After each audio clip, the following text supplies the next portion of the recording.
So hi guys, now we're looking for an explained segment from the Indian Express by one of the editors, Udit Mishra. It is about the economics of the climate change in India. So basically, this article it says that with anomalies in the temperature and precipitation, concern over the climate change in India is rising. So there is a question: what is the economic cost of the climate change? How vulnerable is India's economy to such climate change? मतलब जैसे जैसे हम देख रहे हैं कि भाई जो क्लाइमेट चेंज है वो बढ़ता जा रहा है, जैसे जैसे ग्लोबल वार्मिंग हो रही है उसकी वजह से एनोमलीज आ रही हैं टेम्परेचर में। यानी कि कहीं पे बहुत ज़्यादा टेम्परेचर हो रहा है, कहीं पे कम हो रहा है, तो उसकी वजह से कितने बारिश बहुत ज़्यादा हो रही है, कितने सूखा पड़ रहा है। तो अलग अलग पैटर्न देखने मिल रहे हैं और उसकी वजह से कितने तो फसल ख़राब हो रही हैं, बहुत बड़ फ्लड की वजह से, बाढ़ की वजह से, कितने सूखा की वजह से, कितने सी कोस्ट पर साइक्लोन्स की जो मतलब नंबर्स है इंक्रीज होने लग रहे हैं। तो क्लाइमेट चेंज की वजह से भारत में बहुत मतलब इकोनॉमिक कोस्ट उसकी आ रही है। ठीक है, तो उसके साथ में एक और क्वेश्चन है कि भाई इंडिया की इकोनॉमी इस तरह का क्लाइमेट चेंज के से कितनी वल्नरेबल है। वल्नरेबल का मतलब है कि बेसिकली कोई चीज़ कितना संकट में है, कितनी कमज़ोर है किसी पर्टिकुलर चीज़ ने लेकर। जैसे तो जो गरीब तबके हैं किसी भी जगह पर, किसी भी देश में, या जो कमज़ोर तबके हैं वे हमेशा वल्नरेबल हुए किसी भी चीज़ ने लेकर। जैसे कोविड आया तो जो सबसे घने प्रभावित हुए वे तबके थे गरीब तबके। So it is the thing. So let's take a look. Over the past few weeks and months, there have been several stories about how extreme weather events like unexpected rainfall or unusually high temperatures have disrupted normal life in India. There's a constant reminder that more of the same can be expected with each passing year. कि मतलब पहले हमने देखा कि भाई जो weather events हैं, extreme weather events देखने मिले, बहुत ज़्यादा कितने बाढ़ आ गई, कितने बहुत ज़्यादा टेम्परेचर्स देखने मिले, बहुत लोग मर गए गर्मी की वजह से काफ़ी सारी जगह पे। ठीक है, और ये चीज़ मतलब धीरे धीरे आने वाले टाइम में बढ़ेंगी, हर साल बढ़ती जाऊँगी।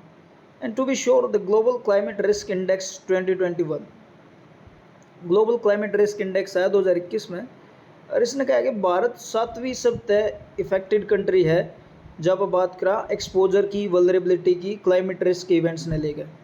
क्योंकि भारत की इतनी बड़ी सी कोस्ट है, ठीक है, तो कोई भी मतलब इस तरह का मतलब क्लाइमेट रिलेटेड डिज़ास्टर्स उसका जो मतलब वल्नरेबिलिटी है भारत में ज़्यादा है।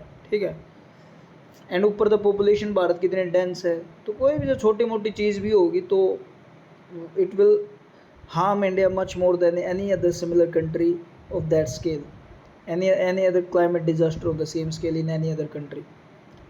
So there are some obvious and associated questions. One is that the same we have talked about, what is the economic cost of the climate change, how vulnerable is India's economy to such climate change, what will happen to our GDP and inflation if timely action is not taken to address the climate concerns.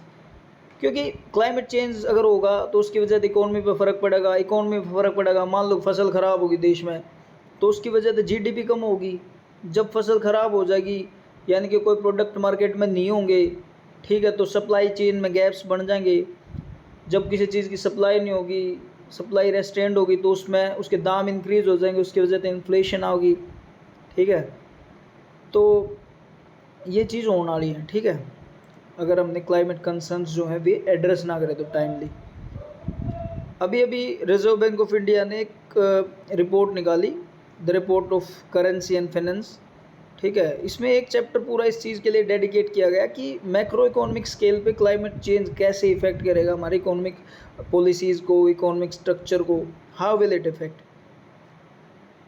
तो फिर भाई कुछ आदमी क्यों है कोई evidence, where is the evidence, what is the evidence of the climate change.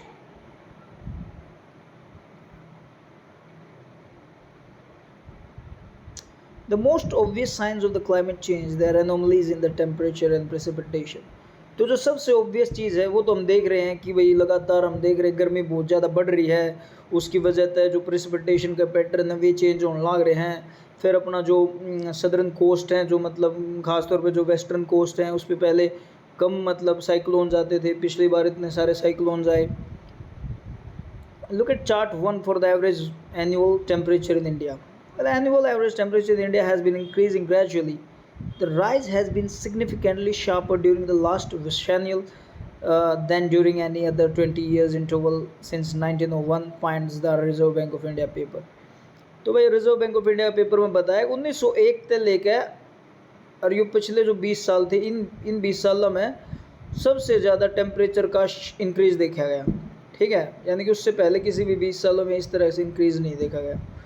And similarly south west में monsoon too it has become more erratic, यानी कि बहुत ही मतलब भयंकर सी तरीके से आती है साउथ वेस्ट मानसून। एक बार एकदम मतलब पूरा 3-4 दिन लगातार बारिश होती है, उसकी वजह से बाढ़ आ जाती है, फिर एक गैप रहता है, उसकी वजह से फिर पानी नहीं पूरा मिल पाता किसानों को। सो इट बिकम्स की लाइक जब बरसता है तब भी मतलब नुकसान करता है और जब नहीं बरसता तब भी नुकसान करता है। Notably while the average annual rainfall at all India level during the last decennial, that is 2000 to 2020, it saw a rise over that during 1960 to 1999 over a longer time horizon since 1901. So annual average rainfall in India has gradually declined, and moreover, evidence suggests that while dry spells have become more frequent during the last several years, intense wet spells have also increased. So that's the significant thing कि dry spells भी increase हो गए हैं and intense wait spells, यानी कि बाढ़ भी आ रही है एक टाइम पे और फिर सूखा भी पड़ रहा है। कि मान लो कि किसान ने जीरी लगाई, धान लगाए और एकदम बारिश आ गई, धान डूब गई, उसके बाद उनका पानी उतरा, उसके बाद दोबारा धान लगाए एंड फिर उसके बाद बारिश ही नहीं आ रही। तो मतलब it becomes like a bifacial sword for the people there. Research about the natural disasters since 1975, it has shown that India is relatively more exposed to floods, to storms, cyclones, hailstorms than droughts and heat waves. Such incidences they pose significant risks to agricultural production and food price volatility. That means कि जो India है it is basically ज़्यादा exposed है floods को लेके, या फिर जो तूफ़ान है या फिर ओले हैं, ठीक है, बजाय कि जो सूखा है या हीट वेव्स हैं उससे। ठीक है, और इसकी वजह से मतलब सिंपल सी बात है, एग्रीकल्चर प्रोडक्शन कम होगा, एग्रीकल्चरल प्रोडक्शन कम होगा या फिर फसल ख़राब हो जाएगी तो उसकी वजह से प्राइस में वोलेटिलिटी आएगी, जैसा कि हमने पहले बात की है इसके बारे में। How vulnerable is India to climate change, this is the next question. So see, there are two ways to analyze this. Okay, one by looking at India's geographical attributes, and another by looking at the structure of India's economy. Okay, so if we look at chart 2, it brings out that India has a diverse topography. It is not only exposed to different temperatures, different precipitation patterns. It also makes it vulnerable to extreme weather events, posing wide-ranging spatial and temporal implications for the economy. That means कि भारत में मतलब अलग अलग तरह के मतलब temperature और precipitation के पैटर्न है, अलग अलग जगह पे अलग अलग तापमान रहता है, अलग अलग टोपोग्राफी है। ठीक है, तो it becomes vulnerable to extreme weather events. ठीक है, so here if you look at the Thar desert, it is exposed for heat waves. There are greater Himalayas, they are exposed to landslides, cloudbursts and avalanches. For example, recently in the Kedarnath we have seen due to an avalanche several persons they दब गए वो मतलब बर्फ़ के नीचे। melting glaciers, last time we have witnessed in the Dholi-Ganga region that there is a glacial outburst happen, and because of that hydropower plants have been damaged. So these are the things. If we look at Indo-Gangetic plains, there are floods in, for example, Bihar and UP regions, heat waves, thunderstorms. These are very often in Indo-Gangetic plains. Then there are coastal plains and ghats. Coastal planes और घाट में बहुत ही heavy precipitation हो जाती है, कई बार floods आती हैं, specially in cities like Mumbai that are near to coastal regions. We often see that there are flooding in the urban regions, and there are cyclones, there are landslides in the uh, western ghats, for example. In the central peninsular plateau, there we see heat waves, forest fires, droughts. So India's different regions they may be affected by climate change differently altogether. In some parts you will see that there are floods, in some parts you will see that there are droughts, in some parts you will see there are landslides because of this climate change. They are melting glaciers because of the high temperature that has been increasing continuously. So these are the things that will affect India's economy in a different pattern. India's economic structure has undergone a considerable change since independence, as the bulk of the economic activity now happens in services sector as against the agriculture and allied sectors. This has significant implications for the carbon emission because services they are globally considered to be emission light with a relatively lower energy intensity of output. So if you look at this particular graph, you have to be very focused in it. There are sectoral composition in GVA and CO2 emission in India. So if we look at agriculture sector, it has decreased significantly. But the industry, it has been almost slight increase but stable moreover. But services sector, it has increased much to an extent. And if we look at annual CO2 emission, it has been decreasing. At the table 1 of a sectoral breakup, it shows that metal industries, electricity, transport, all highlighted. They are the highest emission intensive sectors, together accounting for about 9% of India's total gross value added in 2018-19. कि 9% ये total मतलब India का जो मतलब उसमें gross value addition कर रही है और it is the highly emission intensive sector. That means carbon emission इनमें सबसे ज़्यादा होता है but they only contribute 9% of the total GVA.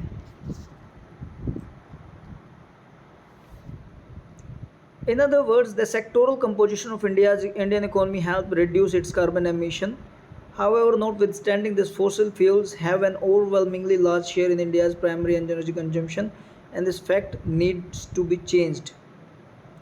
कि मतलब भारत में आज भी हम देख रहे हैं फॉसिल फ्यूल का सबसे ज़्यादा शेयर है इंडिया की मतलब जो एनर्जी कंजम्पशन उसमें है और ये चीज़ हमें बदलनी पड़ेगी क्योंकि उसकी अगर ये नहीं बदलेंगे तो कार्बन एमिशन ज़्यादा होगा. कार्बन एमिशन ज़्यादा होगा तो ग्रीन हाउस गैसेज मतलब carbon dioxide is green house gas and that will cause significant increase in the warming, global warming. So further it will become like a vicious cycle that due to the global warming, increase in the global warming, we will see increased amount of the climate disasters like the glacier melting, like uh, more thunderstorms, more cyclones, more number of floods, more number of droughts, and again the same pattern will happen again and again. In other words, so we are read it. What is the macroeconomic impact of the climate change on India? See, climate change it can adversely impact both the supply side, the productive potential. I have told you कि अगर climate change होगा तो उसकी वजह से ज़्यादा बारिशें आएंगी, मतलब ज़्यादा फ्लड अगर कहीं पे आई या सूखा कहीं पे अगर पड़ता है या फिर तूफ़ान कहीं पे आता है तो उसकी वजह से वहाँ की फसल ख़राब होगी या कोई भी चीज़ ख़राब होगी जो भी हम प्रोडक्शन कर रहे हैं किसी भी पर्टिकुलर चीज़ का. And it will lead to broken supply chains as well as demand side. ठीक है, क्योंकि अगर किसी के पास किसी की अगर फसल ख़राब होगी तो उसके पास पैसे नहीं होंगे तो वो खरीद भी नहीं पाएगा कोई चीज़, तो सप्लाई चेन भी ब्रोक होगी और डिमांड साइड भी ख़राब हो जाएगी. So it can stroke inflation. Usually क्या होता है जब डिमांड कम होती है किसी चीज़ की तो उसकी जो इन्फ्लेशन है वो कम हो जाती है, महंगाई कम हो जाती है और चीज़ों के दाम कम हो जाते हैं.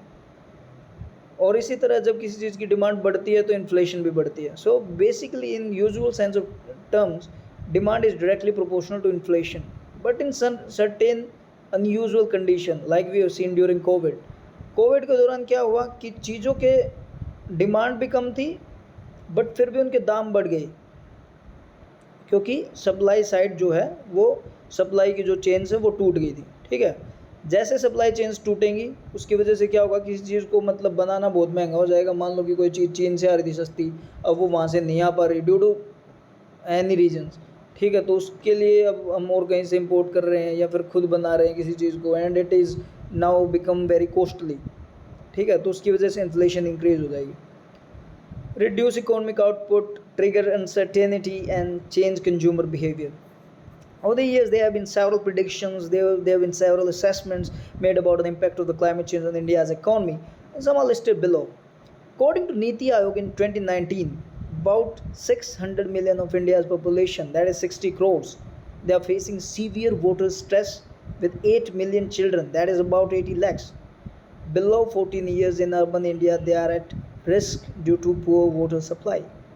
2019 में नीति आयोग की रिपोर्ट आई कि 60 करोड़ आदमी इस देश में, भारत की जो जनसंख्या है उसमें तो 60 करोड़ आदमी पानी की एक मेजर दिक्कत फेस कर रहे हैं। करीबन 80 लाख बालक जो 14 साल से नीचे के हैं अर्बन इंडिया में, they are at risk of death due to poor water supply, खराब पानी या कम पानी की वजह से। वर्ल्ड बैंक ने 2020 में एक रिपोर्ट काटी, उसने कहा कि भाई India could account for 34 million of the projected 80 million global job losses from heat stress associated productivity decline by 2030। IPCC working group in 2022, it stated that India is one of the most vulnerable countries. It stated that India is one of the most vulnerable countries globally in terms of the population that would be affected by the sea level rise. क्योंकि global warming की वजह से क्या होगा, glaciers melt होंगे, glacier melt होंगे, आखिर में जाके समुद्र से मिलेंगे, समुद्र में भी एक्सपेंशन होगा पानी का गर्मी की वजह से, उसकी वजह से जो आसपास की सिटीज़ हैं वो डूब जाएंगी। So by the middle of the present century, that is about 2050, okay, करीबन 35 मिलियन लोग, 35 million people in India, they could face annual coastal flooding with 45 to 50 million at risk by the end of the century. 2050 तक करीबन 3.5 करोड़ लोग डूब जाएंगे, मतलब वो area जहाँ पर अभी 3.5 करोड़ लोग रह रहे हैं, they will face annual coastal flooding typically. And there are some reports कि मुंबई डूब जाएगी and other such island countries, for example Maldives और our Andaman and Nicobar island, such kind of places they will bury under the ocean. Typically, the risk from the climate change, they are categorized into two main ways. One is the physical risk, and these include the chronic issues like global and sustained change in temperature and precipitation. There are acute events like extreme weather occurrences. ठीक है, मतलब कि climate change के जो मतलब risk हैं उसको हम मेनली दो भागों में कैटेगराइज कर सकते हैं। एक तो हम फिजिकल, ठीक है, ये आमतौर पे मतलब क्रोनिक होते हैं, जैसे मान लो कि धीरे धीरे टेम्परेचर इंक्रीज़ हो रहा है, ठीक है, उसकी वजह से प्रेसिपिटेशन के पैटर्न चेंज हो रहे हैं, ठीक है। लेकिन कुछ होते हैं acute event, for example tsunami, for example glacier अगर मेल्ट हो गया एकदम, मतलब ग्लेशियर टूट गया, for example if you look at the Kedarnath event that happened in 2011, it caused death of about 11,000 people. So these are extreme weather events.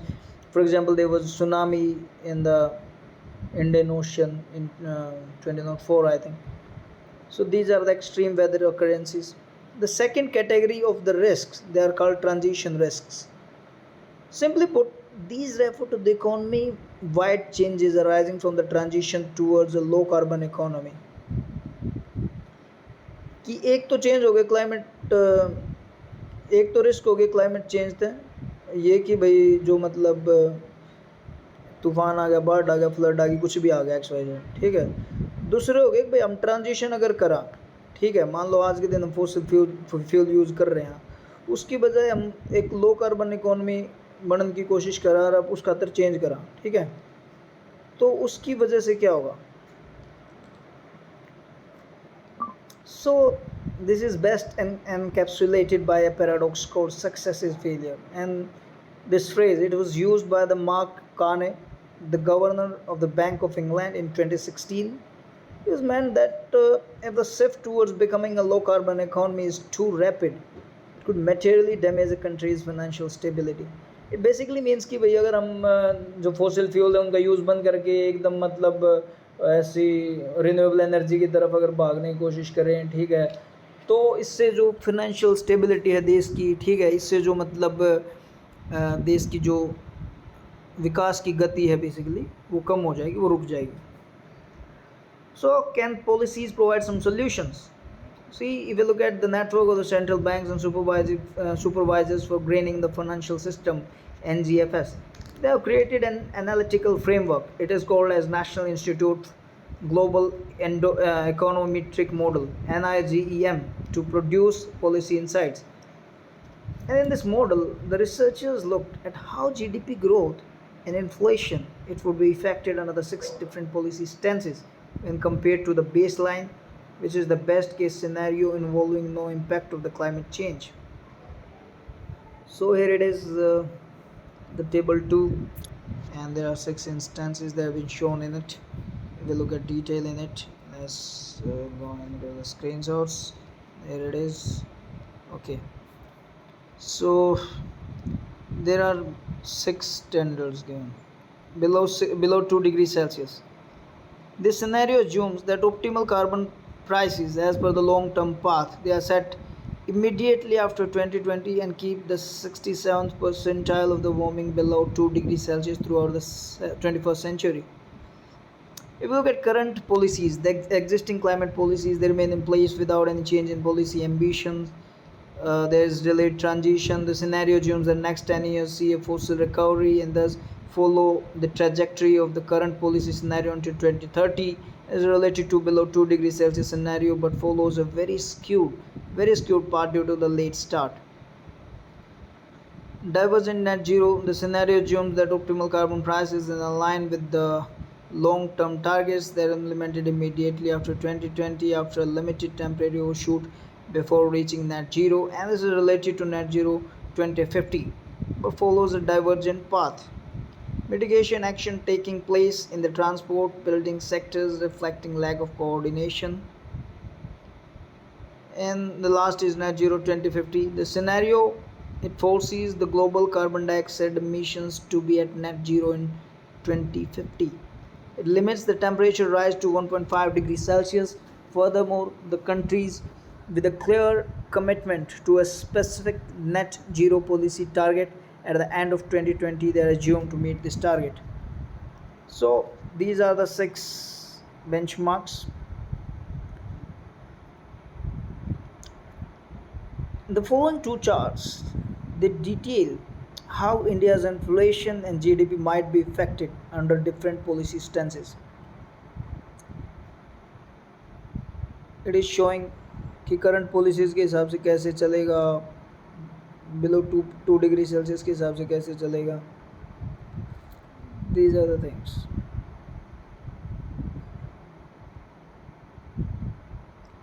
And this is they are showing the impact on inflation, that if we go by the current policies, how climate related disasters will increase, how the inflation will increase.